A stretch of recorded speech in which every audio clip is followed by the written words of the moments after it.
So this is going to be kind of a different episode than usual. I am going to work on the Viper, but I'm kind of just going to talk for a little bit.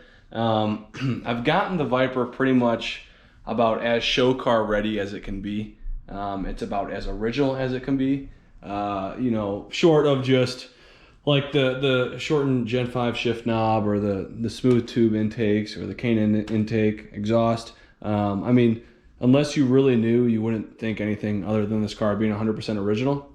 There is one thing though, and I've been trying to track this down for quite some time. On the RT10s, there is supposed to be a prop rod that mounts to the deck lid and then holds the trunk up there.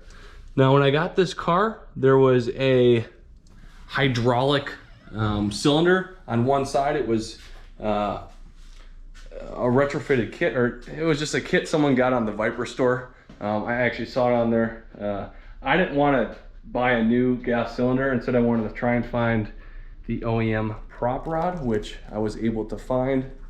25 bucks plus shipping, which was nothing, but the hardest part was just finding it, right? So I was able to get in touch with a guy at a salvage yard with Vipers.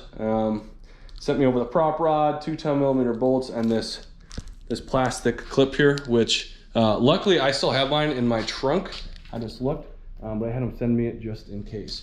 So just gonna mount this in, 2 bolts, and then this should be the final touch to get this Viper absolutely perfect. Again, you know, I've just kind of massaged it, made it look really, really good. Some additional things I'm gonna do is I'm gonna do some paint correction on this, get this thing looking absolutely beautiful. And then I have a class with 3M coming up, and I'm gonna get some PPF on the front of this thing. Headlights, high impact areas, just cause I kind of cringe, you know, when I'm on the highways here in Dallas, especially 35. The construction and the rock chips you get are second to none. So that'll give me a little bit, put my mind at ease in terms of driving this thing, not having to worry about if I'm behind a semi or something like that. So yeah, just some things on the horizon I'm gonna get done, but overall the car is like, it's good to go. So let me get this in, and I'll show you how the trunk stays up now instead of me having to hold it up with my back. I didn't bother recording the whole process, but it took about 2 minutes. The 2 10mm bolts. Oh man, I hope you can see, pretty dark in here. 2 10mm bolts, prop rod goes in that little divot, and just like that, I now have a trunk that can stay open.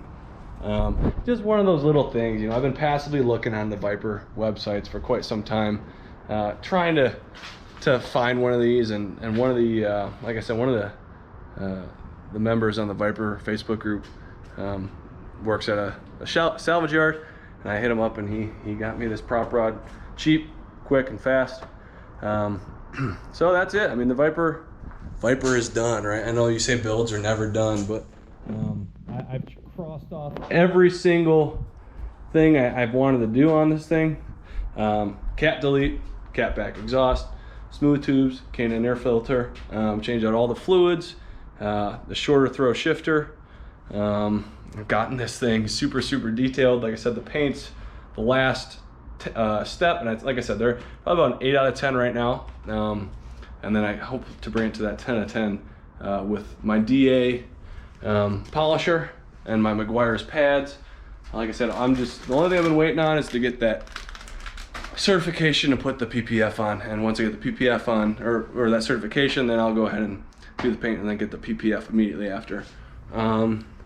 Yeah, I mean, things are great. I guess I have recharged the AC system. I think every summer I'm gonna have to do that. I know it's pretty typical with Gen 2s. You'll see on the Carfaxes, there's a lot of AC servicing, and I've seen some guys try and attempt it by replacing some of the O-rings in the AC lines. Seemed like a pain in the butt. I don't know if it's worth it when you just go down to AutoZone, get the AC Pro for 25 bucks, right? I mean, just do that once a year. I'm not really too worried about it. Oh, I've done spark plugs, wires. Like I said, all the fluids were done. I mean, this thing had just been rock solid. It's complete. Look at this. Now I got the trunk and hood open. First time I've ever seen that on my car. Like I said, the gas strut on it when I first got it was blown, and now we have the OEM prop rod in there. So, you know, I just got blankets and towels and stuff to wipe down the car when I'm at a car show or something. But that's it, man. New tires. I've gotten the curb rash cleaned up. I'm trying to think of anything else I've done on it. I mean, oh, I fixed the subwoofer. Was completely dead and dry rotted, and I was able to get a new one in there. Yeah, I mean, so I think going forward, because the Viper stuff seems to be drying up, you know, other than just meats and whatnot. Sorry, I unplugged my turbocharger. I'm probably just gonna start doing random like episodes or vlogs, as people call them, just of my experiences with the Viper. People seem to like when I talk about the Viper, and I like when I talk about the Viper. It's my dream car, and I have it. It's in my garage. It's unbelievable. Love to drive the thing. The weather here in Dallas is finally starting to cool down. You know, it's not 105-degree weather anymore. It's getting beautiful. Yeah, so stay tuned. Just wanted to kind of give you a little update, you know, why I've been kind of quiet in the Viper, because I mean the Viper's more or less done. Done. You know, maybe I'll get wheels and lower it, but those are pretty high priced items, and they're really low on the to-do list. You know, I got the wheels looking great now. I actually really like these classic Gen 2 wheels. They look way better in person. I mean, they're so freaking meaty. So I guess I got other things on the list that I'd like to do before I change anything with this. You know, maybe get my own place rather than an apartment. But you know, that's down the road. So that's all I got for today. Like I said, stay tuned. I'm gonna try and do more Viper stuff, but it's not gonna be how-tos. I've kind of done all that, right? You can check my channel. I have everything that I've done on this Viper on there. Other than like I don't think I did the brake fluid change. I don't think I recorded that, but that's typical any car. Same procedure. So yeah, stay tuned.